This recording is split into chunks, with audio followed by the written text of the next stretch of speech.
ونريد أن نمن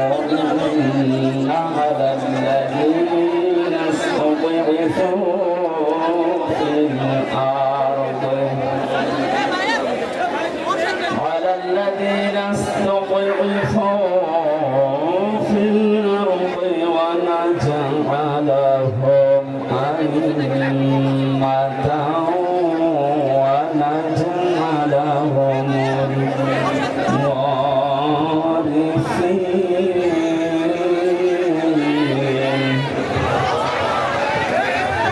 صدقت يا ربنا وقال تعالى في شأن حبيبي لقد كان لكم في رسول الله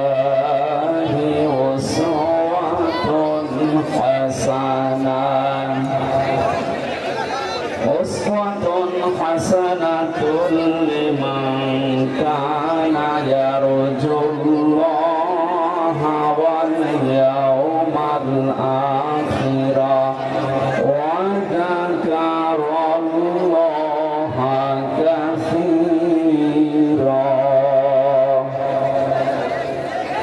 صدقت يا ربنا. عن أبي هريرة رضي الله تعالى عنه قال قال النبي صلى الله عليه وسلم من تمسك بسنتي عند فساد أمتي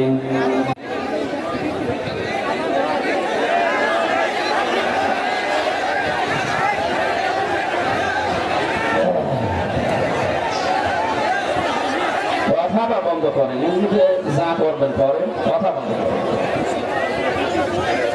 এই করা যাবে আগের থেকে এগুলো না করে এখন বলছেন মানে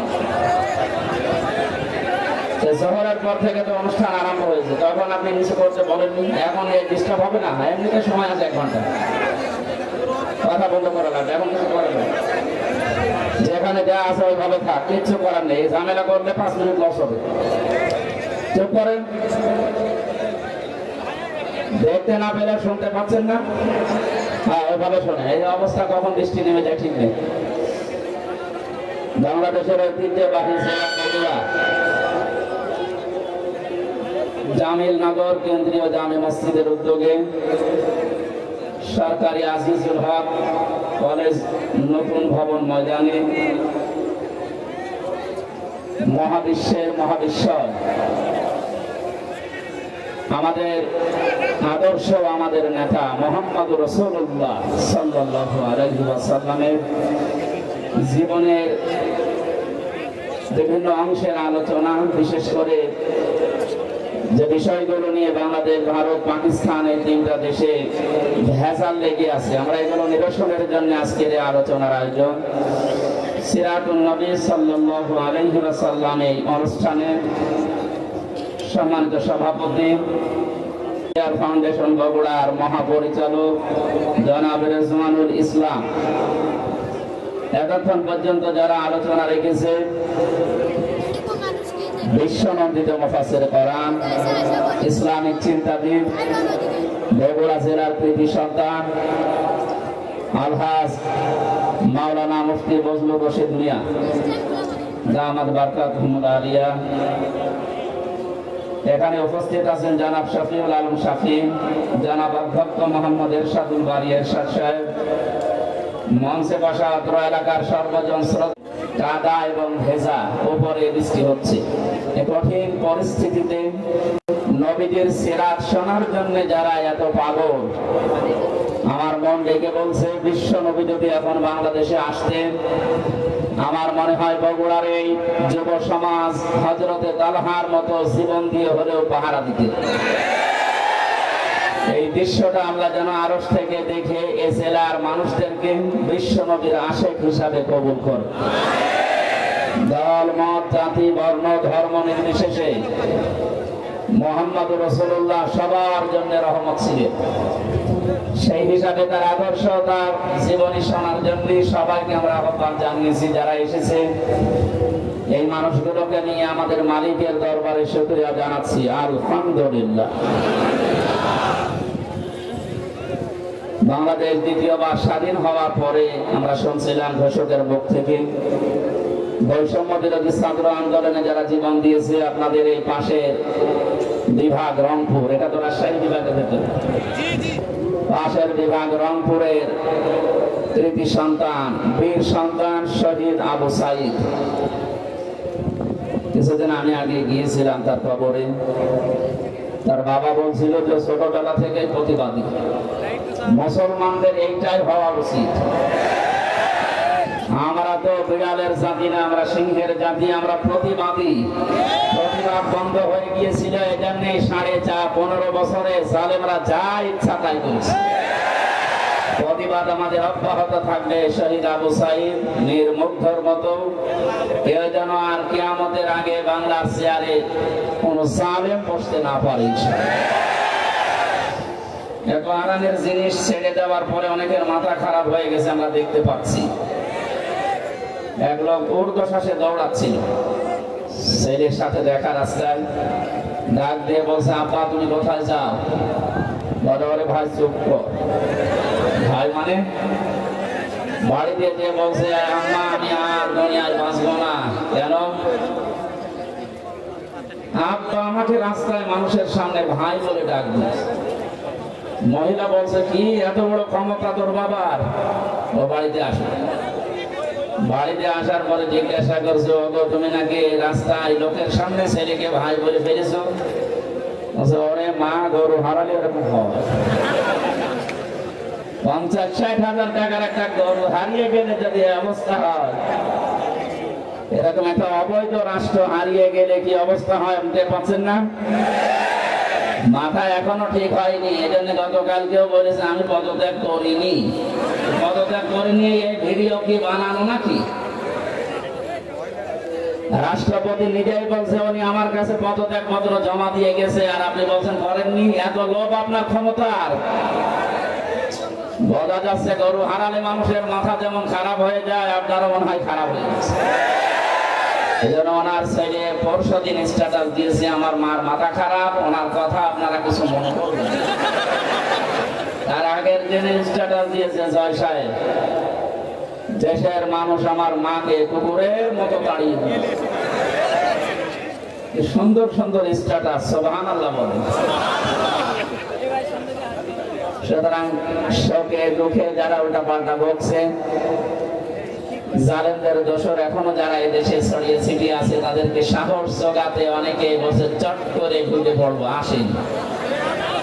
কত মানুষ অনেকের চামড়া দিয়ে ডুগডুগি বাঁচাবে বলে বসে আছে, বিশেষ করে আবু সাইদের মা।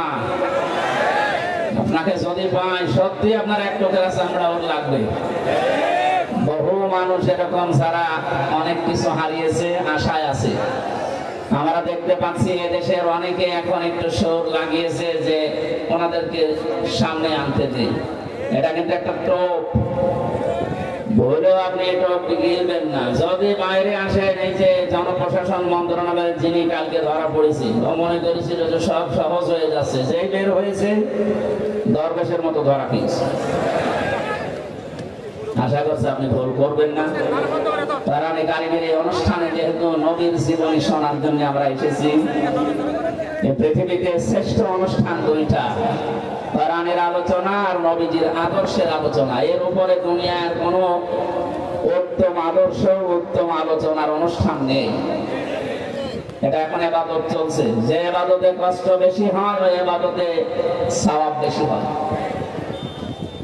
এখানে যেহেতু দুইটা অবস্থা, নিচে ভেজা উপরে বৃষ্টি পড়ছে, কঠিন অবস্থায় যারা আসলাম বলেন আলহামদুলিল্লাহ। দরুদ আর সালাম পড়ছি আমাদের নবী মুহাম্মদ রাসূলুল্লাহ সাল্লাল্লাহু আলাইহি ওয়াসাল্লামের প্রতি। অবস্থা ভালো না, এখন আমি খুব তাড়াতাড়ি করছি। কোরআনে কারিমের 6666 আয়াত থেকে মাত্র 2টা আয়াত পড়েছি। সূরা কাসাসের 5 নম্বর আয়াত, সূরা আহজাবের 21 নম্বর আয়াত। আমরা দুইটা আয়াত থেকে বিশেষ করে যেহেতু এটা সিরাতুন নবী সাল্লাল্লাহু আলাইহি ওয়াসাল্লাম মাহফিল, সেই হিসাবে সূরা আহজাবের 21 নম্বর আয়াতটা বেছে নিচ্ছি। সূরা কাসাসের যে সুসংবাদটা, এটা আপনাদেরকে শোনাতে চাই। আল্লাহ পাক বলেন, নুরিদু আন নামুন্না আলাল্লাযীনা ইসতুযইফু ফিল আরদি ওয়া নাজআলাহুম আইম্মাতাও ওয়া নাজআলাহুমুল ওয়ারিসিন। এই পৃথিবীর ময়দানে ফেরাউন চেয়েছিল যতগুলো দল আছে কাউকে কিছু বলবো না, শুধুমাত্র মুসা আলাইহিস সালামের যে অনুসারী যে দল, এই দলকে আমি ধ্বংস করে দেব। হাজার হাজার বছর আগে ফেরাউন বুঝতে পেরেছিল এদেশে যেহেতু দল বিদলে বহু মানুষ বিভক্ত হয়ে আছে, কোন দলের দ্বারা তার ক্ষতি হওয়ার সম্ভাবনা নেই। একটা দলের দ্বারা তার ক্ষতি হওয়া, তার রাজত্ব, তার সিয়াসি, তারাও বুঝে ফেলেছে এদেশে হাজারো দল আছে, কারো দ্বারা সিয়ারের ক্ষতি হওয়ার সম্ভাবনা নেই। একটা দলের দ্বারা এদেশের সিয়ার নড়ে যাওয়ার সম্ভাবনা আছে। সে দলের ভেতরে আমরা 4টা জিনিস পেয়েছি। কোন দল যদি কেউ গঠন করে, সূরা আলে ইমরানের ভেতরে 4টা বিষয় আল্লাহ জানিয়েছেন। 104 নম্বর আয়াত। দল করতে আমরা জানি 4টা জিনিস লাগে। রাসূল মুফাসসিরিন আব্দুল্লাহ ইবনে আব্বাস রাদিয়াল্লাহু তাআলা আনহু তাফসিরে কাবীরের ভেতরে বর্ণনা পেয়েছি আমি। ইয়া মানে হে, সিন মানে সাজ্জেদ। সিন শব্দের তিনি 5টা ব্যাখ্যা দিয়েছেন।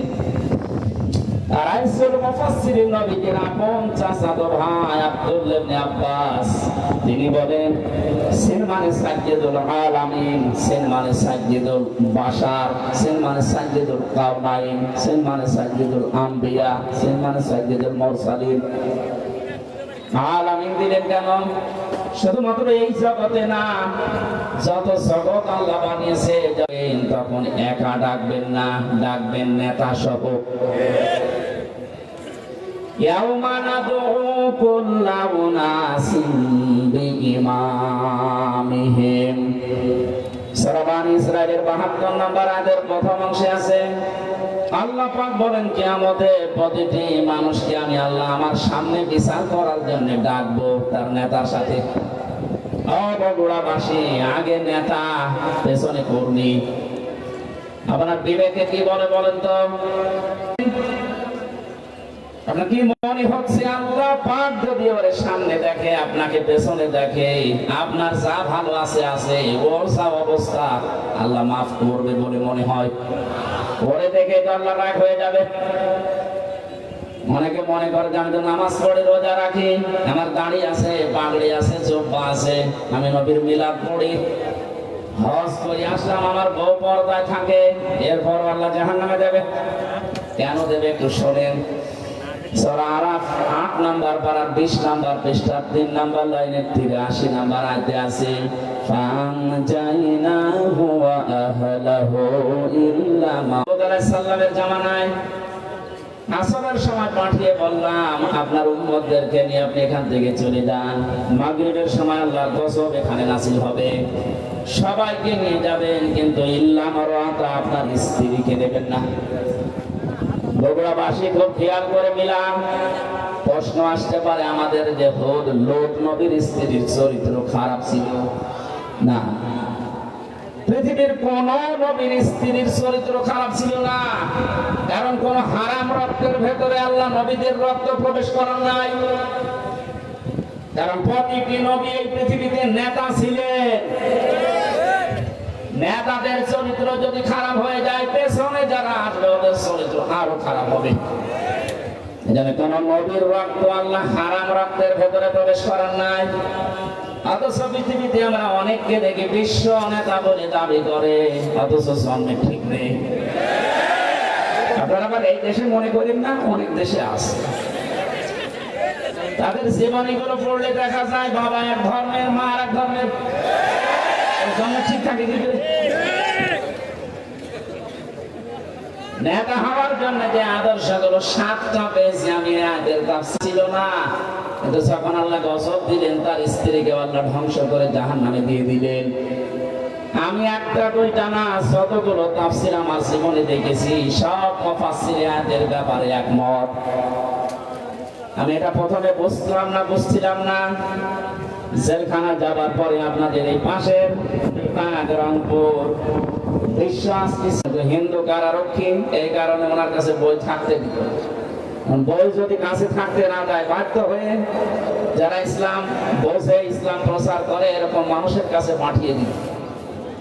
আমার সাথে যেহেতু পরিচয় ছিল, এই জন্য মাঝে মাঝে কারারক্ষীদেরকে বলতো, হামসাকে বইগুলো দিয়ে আসো, যেন শেষ করে, করার পরে যেন বাইরে এগুলো প্রকাশ করে। তার ভেতরে এই তথ্যটা পেয়েছি আমি।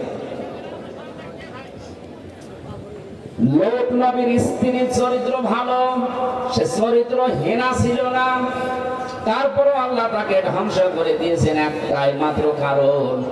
সব মুফাসসিররা জানিয়েছেন সে তলে তলে চরিত্রহীন লোকদেরকে সাপোর্ট করত। বগুড়াবাসী, আপনি এখান থেকে কিছু নেবেন না। আপনার চরিত্র ভালো, আপনি নামাজ পড়েন, রোজা করেন, আপনার বউ পর্দায় থাকে, কিন্তু এমন মানুষকে আপনি সাপোর্ট করেন, মানে এখানে যার পেছনে থাকবেন খুব খেয়াল করে। এটা দুনিয়ার বিষয় হলে আল্লাহর কসম আমি বলতাম না, এটা সম্পর্ক আখিরাতের সাথে। এই পৃথিবীর ময়দানে যার আদর্শ ঠিক নেই, নেতা ঠিক নেই, এ মারা যাওয়ার পরে কিতাবুল মুফরাদের ভেতরে হাদিস পেয়েছি, আলাদাবুল মুফরাদ, ও মরণের সঙ্গে সঙ্গে বিনা হিসাবে বিনা বিচারে জাহান্নামী। আমি আপনাদেরকে বাঁচাতে এসেছি। এখন যদি আপনি বাঁচতে না চান, যান আপনার বিবেকের উপরে ছেড়ে দিলাম। আমি দেখতে পাচ্ছি কোরআনের চোখ লাগিয়ে যে আপনি জাহান্নামে যাচ্ছেন। আসেন, ফিরে আসেন। এখনো পশ্চিম দিকে সূর্য ওঠে নাই, এখনো পর্যন্ত তওবার দরজা বন্ধ হয়ে যায়নি। ফিরে আসেন, এটা দুনিয়ার বিষয় না। বগুড়াবাসী, বহু ভালোবাসি আপনাদের।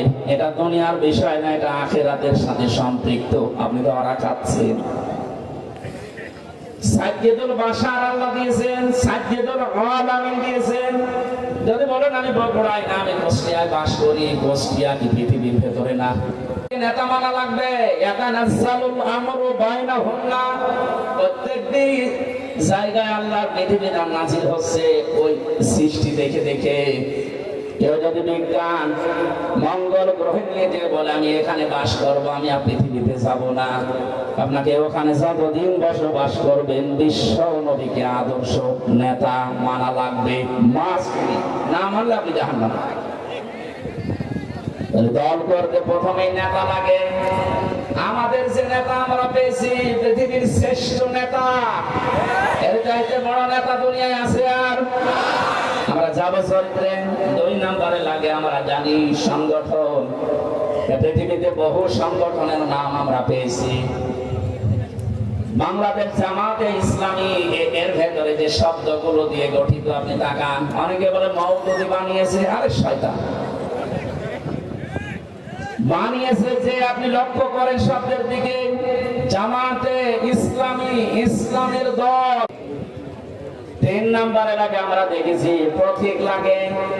এই পৃথিবীর সর্বশ্রেষ্ঠ প্রতীক হচ্ছে দাঁড়িপাল্লা। আপনি বাংলাদেশের হাইকোর্টে যান, সুপ্রিম কোর্টে যান, দেখবেন একটা দাঁড়িপাল্লা টাঙানো আছে। কথা বলছেন? কেন টাঙিয়েছে সরকার?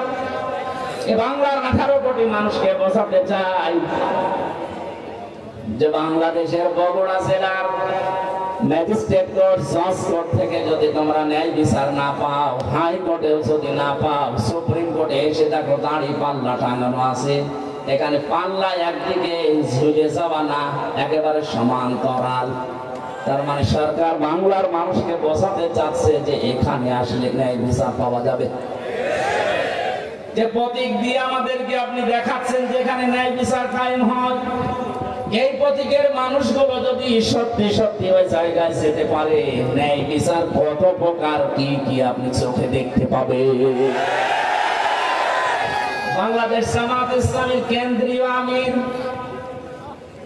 আমার তো মনে হয় আমার চোখে দেখা, আমি জেলখানায় ওনার সাথে যতদিন ছিলাম আমি দেখেছি তার ঈমান, তার আমল, তার আখলাক, এমনকি তার যে তাওয়াক্কুল আল্লাহর উপরে, যে ইখলাস নিয়ে তিনি কাজ করেন, এটা জীবিত ওলি একজন। মানুষটা ঘোষণা দিয়েছে বাংলাদেশে অনেকেই মেয়েদেরকে বোঝাচ্ছে, শ্বশুর ভয় দেখায় যে ইসলাম যদি ক্ষমতায় যায় তোমাদেরকে ঘর বন্দী করে ফেলবে। ঘোষণা দিয়েছে ইসলাম যদি সত্যি বাংলার ক্ষমতায় যায়, মেয়েরা এমন কথা বলতে বাধ্য হবে যে কিয়ামত পর্যন্ত ইসলাম বাংলাদেশে থাক। দিয়ে দেখেন না কেন প্রতীক যখন টাঙানো দেখে বলছেন যে না এটা ন্যায় বিচারের প্রতীক, এই প্রতীক যদি সামনে আসে আপনি হাতের কাজ করবেন তো বলেন? এটা তো রাজনীতি। হ্যাঁ, এটা যদি রাজনীতি মনে করেন, দুর্নীতিতে ভরা। গত কয়েকদিন আগে বাংলার এক নাস্তিক অধ্যাপক আনিসুর রহমান আল্লাহকে বিশ্বাস করে না, কিন্তু এই দেশের দাঁড়িপাল্লাওয়ালা মানুষগুলোকে দেখে সে ঘোষণা দিয়েছে 5টা বছর যদি এদের হাতে এদেশের ক্ষমতা তুলে দেওয়া যায়, দেশ থেকে দুর্নীতি ঝাঁটিয়ে বিদায় করবে। নাস্তিক হয়ে বুঝলো, আর আপনি এখন উল্টা পাল্টা ধারণা করেন। 4 নম্বরে লাগে আমরা দেখেছি শুধু অফিস একটা লাগে। আমাদের যে অফিস আছে এই পৃথিবীতে, আমাদের অফিসের নাম হচ্ছে মসজিদ। আমাদের অফিসের নাম কি? দুঃখজনক হলো সত্য, 5 তারিখ আগস্টের পর থেকে আজকের এই 15 তারিখ, 1 মাস কয়েকদিনের ভেতরে বগুড়া না হলেও বাংলার বহু জেলাতে আমরা দেখতে পাচ্ছি অনেকে এখন মসজিদে আল্লাহর কোরআনের কথা, তাফসীরের কথা বলতে নিষেধ। 15.5 বছরে এত বড় বড় জালেমরা পর্যন্ত সাহস পায়নি যে মসজিদে আল্লাহর কথা বলা যাবে না, কিন্তু এই 1 মাসে 8-9 দিনে আমরা দেখতে পেলাম। দুঃখ লাগছে এদের আচরণ দেখে। কারা এরা আমরা জানি না। কোরআনে কারীম আপনাদের সম্পর্কে জানিয়েছে, ওমান আসলামু মিম্মান মানাআ মাসাজিদাল্লাহি আইয়ুযকারা ফীহা ইসমুহু ওয়া সামা ফী খারাবিহা ইলা আখিরি আয়াত। সূরা বাকারা 1 নম্বর পারার 17 নম্বর পৃষ্ঠার 4 নম্বর লাইনের 114 নম্বর আয়াতের প্রথম অংশে আছে। তাফসীরে ফি জিলালিল কোরআনে মুফাসসির সাইয়্যিদ কুতুব রাহমাতুল্লাহ আলাইহি ব্যাখ্যা করতে গিয়ে লিখেছেন, আল্লাহ তাআলা বলেন এই পৃথিবীতে বড় জালেম যদি দেখতে চাও, আমি আল্লাহর দৃষ্টিতে সব চাইতে বড় জালেম ওই লোকটা, যে লোকটা আল্লাহর ঘর মসজিদে তার কথা, তার আলোচনা, তার কোরআনের কথা বলতে নিষেধ করে, বাধা দেয়। এখানে বড় জালেম আমরা দেখতে পাচ্ছি বিদায় নিয়েছে। কিন্তু এখন যারা আছেন এই জুলুমের নিজেকে জড়িয়ে আপনি বড় জালেমের খাতায় যাবেন না। আল্লাহর ঘর মসজিদ এই দেশে পৃথিবীতে আল্লাহর বান্দা যারা দাবি করে তাদের জন্য এটা অফিস। কথা বলুন। দল করলে যেমন অফিসে যাওয়া লাগে, আমরা এমন দল করি যে 5 বার আমাদের আল্লাহর অফিসে যাওয়াই লাগে, না গেলে আপনি আর বদলে থাকতে পারবেন না। সুতরাং আমরা যেটা বোঝাতে চাচ্ছি, নেতা এই শব্দটা শুধু দুনিয়ার সাথে যদি আপনি মনে করেন যে দুনিয়ার বিষয় নেতৃত্ব না, এটা আখিরাতের সাথে সম্পৃক্ত। আল্লাহ নিজে ডাক দিয়েছেন নবীকে, হে নেতা। এই শব্দ দুনিয়ার কাউকে আল্লাহ দেননি। সুতরাং আল্লাহর ঘোষণা দেওয়া নেতা দুনিয়ায় কয়জন বলেন? তাকে বাদ দিয়ে যদি অন্য কাউকে আপনি নেতা মানেন, আপনি লিখে দিতে পারেন আপনি জাহান্নামী।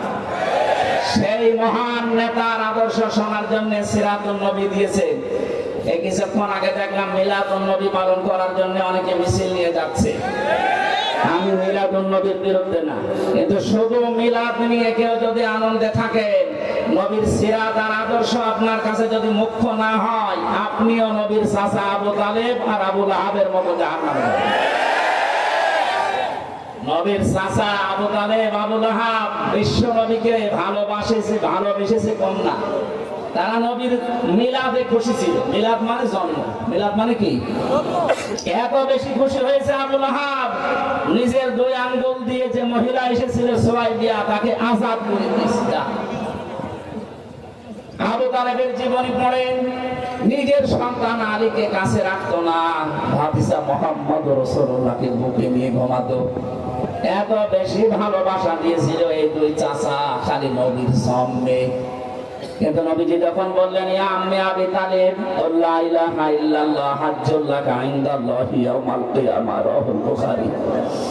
ও চাচা, জোরে বলেন, জোরেও বলবেন না, আমার কানের কাছে মুখ নিয়ে একটু আমাকে শোনান, আমি সাক্ষী থাকি কিয়ামতের দিন আপনাকে আমি আল্লাহর কাছে ঝগড়া করে জান্নাতে দিয়ে দেব।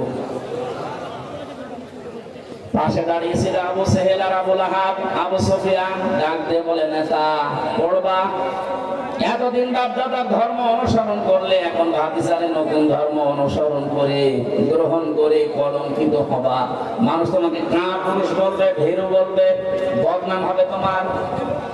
আবু তালেব ওই দিন বলেছিল মুহাম্মদ ভাতিজা আমার, আমি তোমাকে ভালোবাসি, তোমার জন্মের পর থেকে আমি খুশি, কিন্তু তোমার এই আদর্শটা আমি মানতে পারলাম না, তুমি আমাকে মাফ করে দিও। মাফ করার মালিক কি নবীজি না আল্লাহ? আরো জোরে বলেন। আমি সংক্ষেপ করছি এই কারণে দুইজন চাচার জীবনী আমি পুরা পড়েছি। নবীর জন্মে এত খুশি যারা ছিল দেখলেন নাকি বললাম, কিন্তু দুইজনই জাহান্নামী। দুইজনে কি বলেন? সূরা লাহাব তার নামে নাযিল করে জানিয়েছেন সায়াসলা নারান যাতা লাহাব। বলেন নাউযুবিল্লাহ।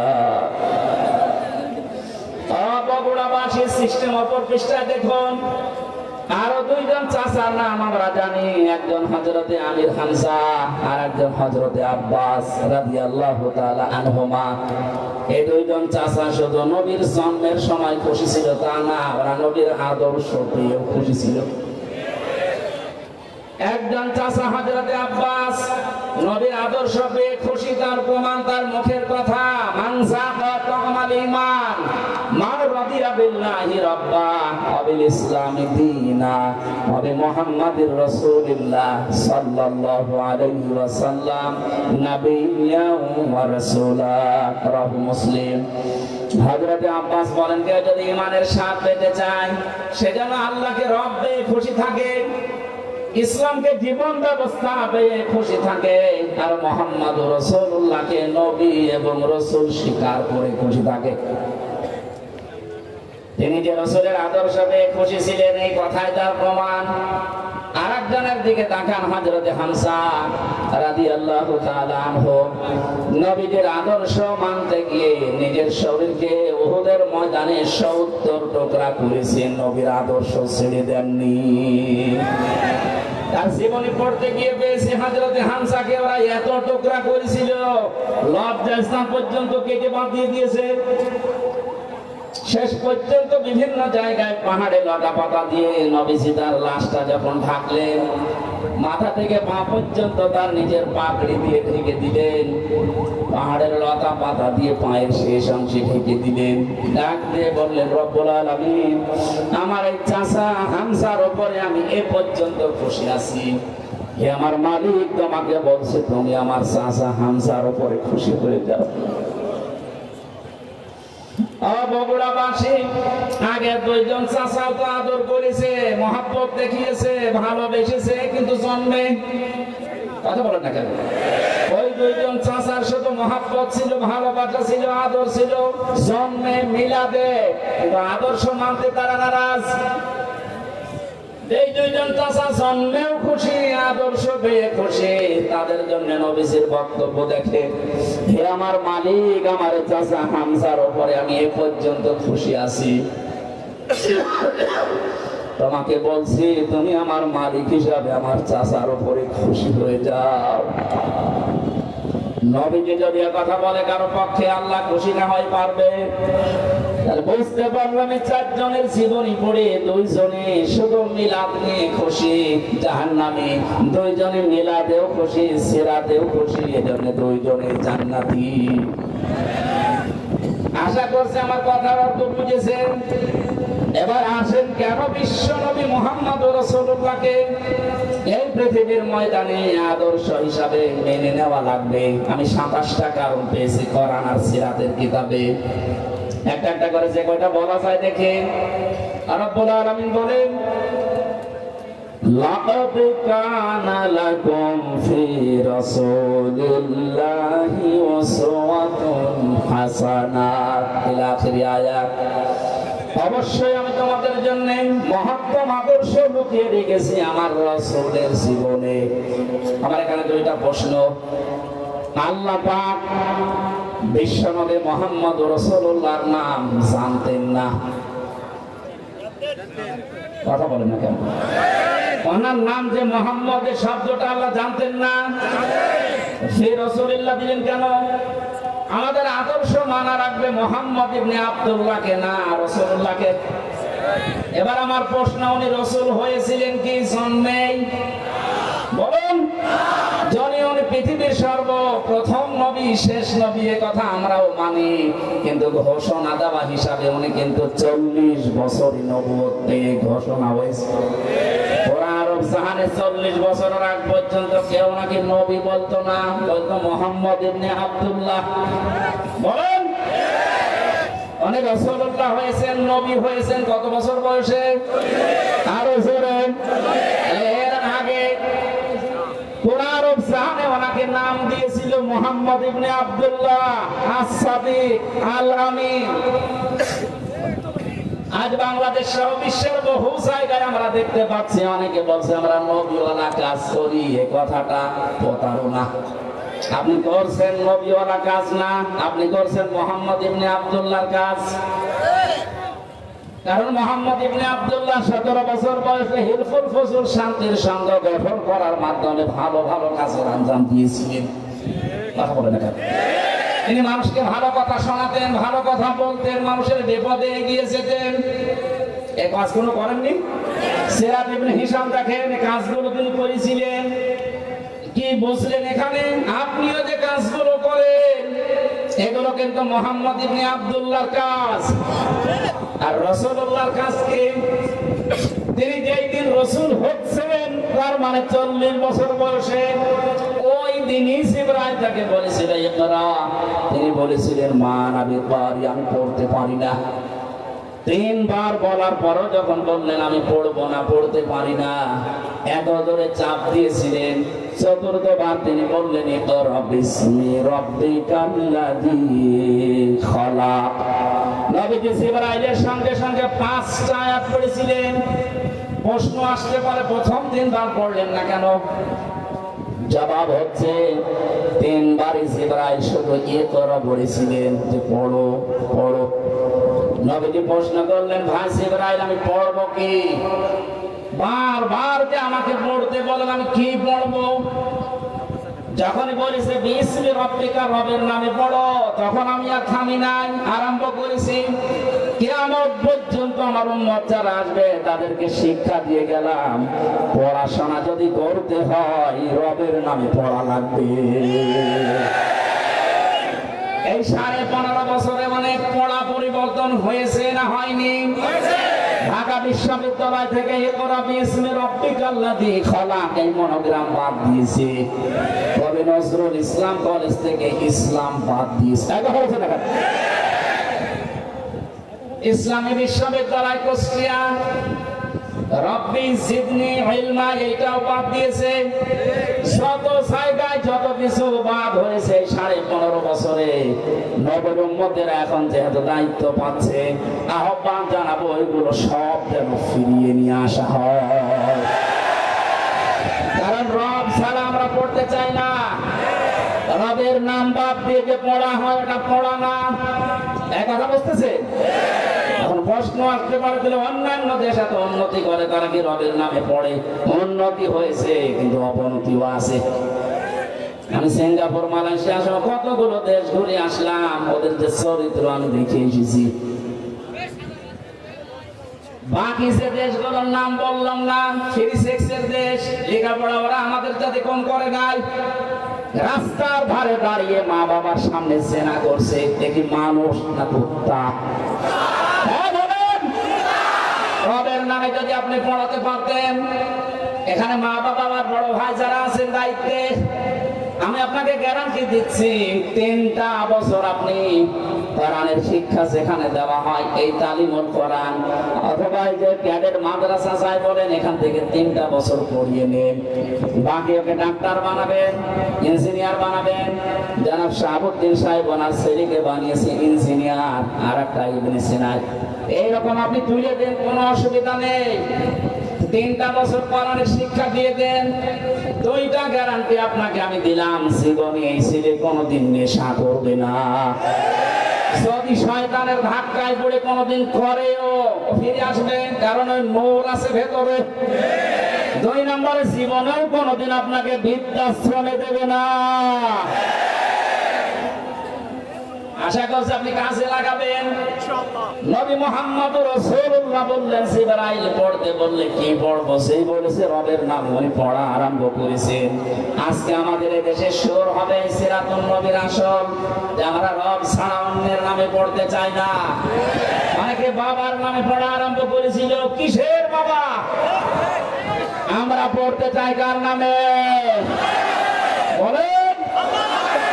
ফিরে আসলেন ওখান থেকে, ডাক দিয়ে বললেন সাম্মেলনি সাম্মেলনি ইয়া খাদিজা, আমি ভয় পেয়েছি, আমাকে জড়িয়ে দাও কম্বল দিয়ে।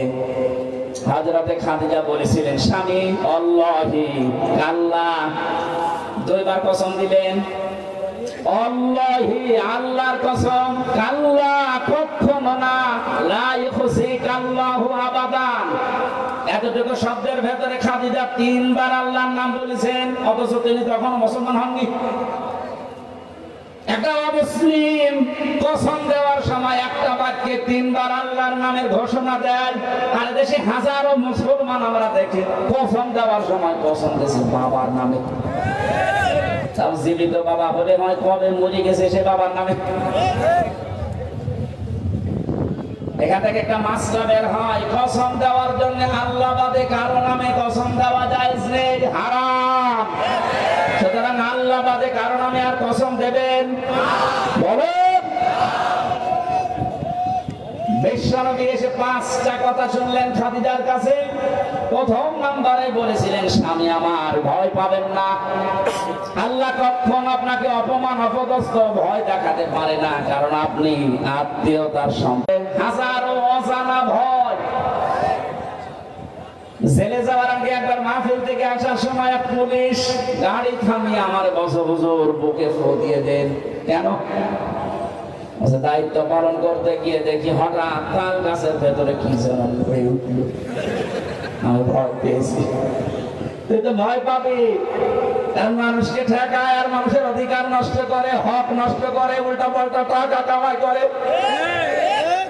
যারা মানুষের অধিকার নষ্ট করে না, হক নষ্ট করে না, রক্তের সম্পর্ক ঠিক রাখে, তাদের ভেতর থেকে আল্লাহ ওয়াসানা ভয়গুলো দূর করে দেয়।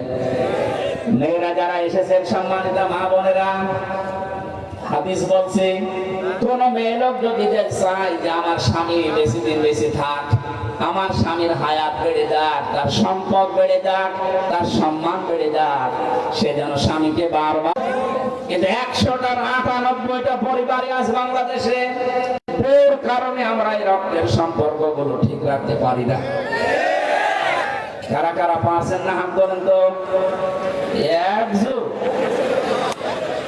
আমার মনে হয় এই ওয়াজ করা ঠিক হইল না। ঠিক আছে, বাকিগুলো আমরা তো অন্তত ভালো আছি, আমাদের পরিবারের সমস্যা নেই আলহামদুলিল্লাহ। বগুড়ার মা বোনেরা আপনাদেরকে ধন্যবাদ। এই একটা লোক একটু সমস্যা আছে, পরে বের করে দেবে না, আমি শুধু হাসির জন্য বলি নাই, আমি কিন্তু বাস্তব বলছি। হাজারো পরিবারে আজ স্ত্রীর কারণে নিজের মা বাবার সাথে আমরা সম্পর্ক নষ্ট করে ফেলি। আমার বোনের সাথে সম্পর্ক আমার রক্তে, কিসের বলেন? এখন যে জল্লাদ আছে কেন্দ্রীয় কারাগারে, এর নাম আছে ইলিয়াস। এই লোকটা ফাঁসি হয়েছে বউ মারার কারণে, বউ হত্যা করেছে, এই কারণে ফাঁসি, এখনো যাবজ্জীবনে আছে। এখন 22 বছর জেল খাটা লাগবে, এখন ফাঁসি দেয় মানুষকে। ও একদিন মন খারাপ করে, শেষ পর্যন্ত কি করবো, ওরে আমি একটু সতর্ক করার জন্য একটা থাপ্পড় দিয়েছিলাম, এক থাপ্পড়েও 57 বছর। এখন আমার এই যে জেল, 22টা বছর জেলে থাকা লাগবে। 30 বছর জেল হয়েছিল, আমি কাজকর্ম করি এই কারণে আমার 22 বছর। বলেন একটা লোক ওইদিকে গেল 34-35 বছর, এদিকে 22 বছর, ওর জীবনে আর কি থাকবে বের হলে? ওকে খুব বড় অপরাধ করে দিয়েছে ছেলে। পারিবারিক জীবনের একটা ঠুনক বিষয় নিয়ে এখানে সম্মানিত মা বোনেরা যারা বিভিন্ন জায়গায় বসে শুনছেন, আপনি মনে করেন নামাজ পড়া, রোজা রাখা, কালো বোরকা পরে আমি বগুড়ায় ঘুরি, আমি জান্নাত যাবো না? মানে জান্নাত আপনার কারণে আপনার এই স্বামী তার মা বাবার সাথে, তার বোনের সাথে, ভাইয়ের সাথে সম্পর্ক ঠিক রাখতে পারে না। আমি কি বেশি বলে ফেললাম? এই বগুড়ায় মনে হয় এখনো শুরু হয়নি, এগুলো কুষ্টিয়া চলছে। আশা করছে মা বোনেরা খাদিজার মতো আচরণ করবে। বলেন আমিন। তিনি বললেন 5টা কথা, ওখান থেকে নিয়ে গেলেন। বলেন কারণ এর আগে মুসা নবী, ঈসা নবীর কাছে এই ফেরেশতা এসেছিল। ভয় পাবেন না আপনি, কিন্তু আমার আশঙ্কা হচ্ছে আমি কিতাব পড়ে যেটা দেখতে পেয়েছি, আপনাকে আল্লাহ যেটা দিলেন, আপনি এখন নবী রাসূল। এই নবী রাসূল যারাই হয়েছিল, মুসা নবী, হযরত ঈসা নবী, তারা রাসূল ছিলেন, কিতাব পেয়েছিলেন, জিবরাইল এসেছিল। এজন্য এলাকার মানুষেরা তাকে এলাকায়ও থাকতে দেয়নি, হত্যা করার জন্য চেষ্টা চালিয়েছে। আপনার কপালে এটা আসলে জাতির লোকেরা আপনাকে শেষ পর্যন্ত দেশ থেকে তাড়িয়ে দেবে। আমি যদি ওই সময় দেশে থাকি, আমি তোমাকে সাহায্য করবো। বগুড়াবাসী যারা বলেন নবীওয়ালা কাজ করি, নবী তো নবী 40 বছর হওয়ার পরে কাজ শুরু করেছিলেন। কাজ শুরু করার পরে তার প্রথম ঘোষণা যে আপনি দেশে থাকতে পারবেন না। 82 বার নবীকে হত্যা করার জন্য টার্গেট নিয়েছিল ইহুদিরা। সুতরাং নবীওয়ালা কাজ এই পৃথিবীতে তারা করছে যারা 24 ঘন্টা নবীর মতো আতঙ্কে থাকে, আর যাদের কোনো চিন্তা নেই, দুশ্চিন্তা গো ফুর্তি করছে। এ মানুষগুলো নবীওয়ালা কাজ না, এদের মোহাম্মদ ইবনে আব্দুল্লাহ কাজ হচ্ছে। নবীওয়ালা কাজ করতে হলে অবশ্যই 40 থেকে 63 এই 23 বছর অনুসরণ করা লাগবে। কথা বলেন না কেন? এবার আসেন কেন করা লাগবে। 1 নম্বরে বিশ্ব নবীকে উসওয়াতুন হাসানা, এই শব্দটা আল্লাহ এমনি মুহাম্মদুর রাসূলুল্লাহর জীবনী আমাদের কাছে পরিষ্কার, এই কারণেই তিনি একমাত্র আদর্শ। দুনিয়ায় যার অনুসরণ আপনি করেন, কেউ মুখে হাত দিয়ে বলতে পারবেন না যে দেশে বঙ্গবন্ধু, জিয়াউর রহমান, মতিয়ার রহমান নিজামী, চরমনাই পীর, সারা ছয় পদে আছেন, কেউ গ্যারান্টি দিতে পারবেন না যে আমার নেতার চরিত্র 100% পরিষ্কার। পারবেন না। অথচ নবীজি নিজে জানিয়েছিলেন, আমার স্ত্রীরা, হে আমার সাথীরা, হে আমার সাহাবীরা, দিনের আলোতে রাতের আধারে আমার ভেতরে যা দুষ্টতি দেখতে পাও সব খুলে খুলে মানুষকে বলে দাও। এটা বলার মতো মানুষে পৃথিবীতে আমরা কাউকে পাইনি। কারণ জীবনী আমাদের কাছে পরিষ্কার না। কারণ সে ছোটবেলায় কি করেছে, কার মুরগি চুরি করেছে, কার কাঁঠাল চুরি করেছে আমরা জানি না। কথা বলে না কেন? অথচ তার 63 বছরের জীবনে আপনি একটা কলম লাগাবেন, সে জায়গাও পাবেন না। কি সুন্দর কথা আল্লাহ তার নামে দিয়েছেন, খুলুকিন আযীম। আযীম শব্দটা বিশাল শব্দ। আল্লাহ বলেন এই নামটা আমি শুধু মুহাম্মদুর রাসূলুল্লাহর চরিত্রে ব্যবহার করেছি। না, ইসমাঈল নবীকে আমি একটা নাম দিয়েছিলাম, আমার নাম গোলামিন হালিম, আমার সহনশীল বান্দা। ইসহাক নবীকে আমি একটা নাম দিয়েছিলাম গোলামিন আলিম, আমার জ্ঞানী বান্দা। মুহাম্মদুর রাসূলুল্লাহকে যে নাম দিয়েছি এটা খুলুকিন আযীম, আমার মহান চরিত্রের বান্দা। কিয়ামত পর্যন্ত মাত্র আদর্শ আমরা কাউকে মানি না, আমরা মানি মাত্র মুহাম্মদুর রাসূলুল্লাহ সাল্লাল্লাহু আলাইহি ওয়াসাল্লামকে। দ্বিতীয় নম্বরে আমি পেয়েছি বিশ্ব মেমনের একমাত্র আদর্শ হওয়ার কারণে পৃথিবীর যত সম্পদ আল্লাহ দিয়েছেন, তিনি ছিলেন শ্রেষ্ঠ সম্পদ। কি ছিলেন? সূরা ইউনূসের 58 নম্বর আয়াতে আল্লাহ তাআলা ঘোষণা দিয়েছেন, এই পৃথিবীতে যত নিয়ামত আমি তোমাদের জন্য দিয়েছি, সর্বোত্তম সর্বশ্রেষ্ঠ সম্পদের নাম হচ্ছে মুহাম্মদুর রাসূলুল্লাহ। ফাবিযালিকা ফালিয়াফরাহু। হুয়া খায়রুম মিম্মা ইয়াজমাউন। সুতরাং তোমরা যদি আনন্দ করতে চাও কারো আদর্শ পেয়ে, মুহাম্মদুর রাসূলুল্লাহর আদর্শ পেয়ে আনন্দ করো। দুনিয়ার শ্রেষ্ঠ সম্পদ এটা। যারা বলেন আল্লাহু আকবার। মাতাল লিল আলামিন। আর রাহিকুল মাকতুবের ভেতরে আয়াতের ব্যাখ্যা পড়তে গিয়ে আমি পেয়েছি খাদিজাতুল কুবরা হযরতে হালিমাতুস সাদিয়া বলেন, আমি যেখান থেকে কোলে নিয়েছি ওই জায়গা থেকে 6টা বছর আমি তাকে লালন পালন করেছি, কোনদিন অভাব কারে বলে আমি চোখে দেখি নাই। জোরে বলেন সুবহানাল্লাহ। 4 নম্বরে তিনি আমাদের আদর্শ, এটাই আমার আসল পয়েন্ট। এই পৃথিবীতে একজন মানুষকে শুধু অনুসরণ করলে, অনুকরণ করলে জীবনের গুনাহ মাফ হয়ে যায়, তিনি মুহাম্মাদুর। পৃথিবীর কোন মানুষকে অনুসরণ করলে জীবনের গুনাহ মাফ হয় আমি কোরআনে পাইনি, শুধু একটা মানুষ। قل إن كنتم تحبون الله فاتبعوني يحببكم الله ويغفر لكم ذنوبكم। বিশ্ব নবীর আদর্শ কারো কাছে থাকলে তার জীবন চলা আমার আল্লাহ সহজ করে দেয়। জাআকুম মিনাল্লাহি নূরুন ওয়া কিতাবুম মুবিন। বলেন আল্লাহু আকবার। 6 নম্বরে পেয়েছি তিনি শুধুমাত্র আমাদের নেতা না, আদর্শ না, তিনি রাসূলদের নবীদেরও নেতা ছিলেন। আল্লাহ সূরা ইয়াসিনের ভেতরে দিয়েছেন ছিলেন পৃথিবীতে। 8 নম্বরে তার বক্ষ ছিল উন্মুক্ত। নবীর উম্মত বলে আজ আমরা তারা দাবি করছে, অনেকের মন সংকীর্ণ। এটা একটু ভালো করে শুনুন। আল্লাহ বলেন আলাম নাশরাহ লাকা সাদরাক। হে নবী আপনার যে অবস্থা, না বুক উন্মুক্ত করা লাগবে, প্রশস্ত করা লাগবে বুককে মুহাম্মদুর রাসূলুল্লাহর মতো। এই কথা বলেন না কেন? এত বড় বড় অপরাধীকে যদি আল্লাহর নবী মাফ করে নিজের বুকের কাছে নিতে পারেন, যেটার আদর্শ ডাক্তার শফিকুর রহমান দেখাচ্ছে, তার মতো অত্যাচারিত নির্যাতনের শিকার তো আপনি হননি। তার ছেলে এখনো ছেলে, তার স্ত্রী অসুস্থ, তারপরে কঠিন পরিস্থিতিতে যদি তিনি উদার হয়ে সব ক্ষমা করে দিতে পারেন। আমার জীবন চরিত্র নিয়ে অনেকে আমার কাছে মেসেজ পাঠান যে উনি বাতিলের সাথে হাত মিলিয়ে এই কাজ করেছিল। আরে ভাই, বাস্তবতা, স্থান, কাল, পাত্র ভেদে কাজ করা লাগে। আমাদেরকে যারা দায়িত্ব দিয়েছিল জেলখানার ভেতরে, ওরা মানুষ নামে জানোয়ার ছিল।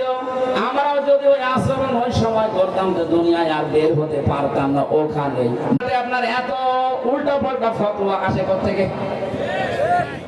উনি বিশ্ববিদ্যালয়ের সাংস্কৃতিক সম্পাদক ছিলেন, ইসলামী ছাত্র শিবিরের।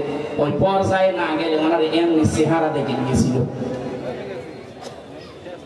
মানুষের মনের খবর যেহেতু আল্লাহ জানে, কি উদ্দেশ্যে কি করেছিল সেটা আল্লাহ জানে। অনেকটা মনাসাত করেছিল, ওইটা নিয়ে আপনি ফতোয়াবাজি করেন, আপনার জীবনে ভুল নেই। এই জন্য কোন মানুষের ভেতরের অবস্থা যেহেতু জানেন না, উপরে কিছু দেখে আন্দাজে ধারণা করলে আপনার কবিরা গুনাহ হবে। আমি আশা করছি আপনার মুখ হবে উন্মুক্ত।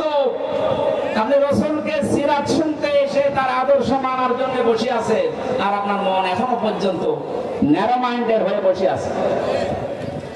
এখন যে অবস্থা চলছে, আমরা যদি সব একটা একটা করে মাইনাস করে দিই, এই যে 14 ভাগ মানুষ এই দেশে এখনো জালেম আছে, জালেমের উত্তরসূরি। কালকে আন্তর্জাতিক রিপোর্ট পেয়েছি একটা, এদেশের 28 জন মানুষ, 100 জনের 28 জন জাতীয়তাবাদী দল বিএনপি, যেটা নাম শুনি আমরা, এনাদেরকে সাপোর্ট করছে। জালেম যারা বিদায় দিয়েছে তাদেরকে 100 জনের 14 জন এখনো এই দেশে সাপোর্টার আছে। 100 জনের 58 জন ইসলামপন্থী মানুষ এই দেশে অলরেডি এখন তৈরি হয়ে গেছে। 1 মাস 8 দিনের যে অবস্থা দেখতে পাচ্ছি, আমার তো মনে হচ্ছে এই অবস্থা যদি চলতে থাকে 58 না 70 ভাগ হবে, আর বেশি দিন দেরি হবে না ইনশাআল্লাহ। 53টা বছর বাবা চালিয়েছিল, চাচা চালিয়েছে, স্বামী চালিয়েছে, বউ চালিয়েছে, ভাবিও চালিয়েছে। শুধুমাত্র কোরআন দিয়ে দেশ চললে কেমন দেখা যায় এটা বাকি আছে, এটা এবার দেখার সময় এসেছে। দেখতে চান না যে এটা দিয়ে বাংলাদেশ চলে? কারা কারা চান দেখে লিল্লাহি তাকবীর।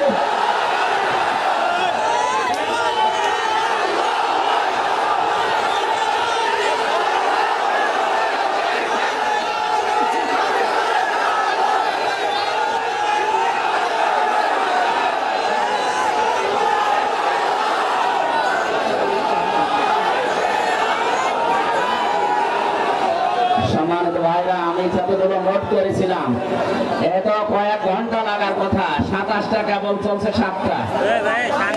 এখন পুরাটা বলতে গেলে আপনাদের এখন মাগরিবের আজান হবে, এরপরে আজকে আমার সিরাজগঞ্জে মাহফিল আছে এসার পরে।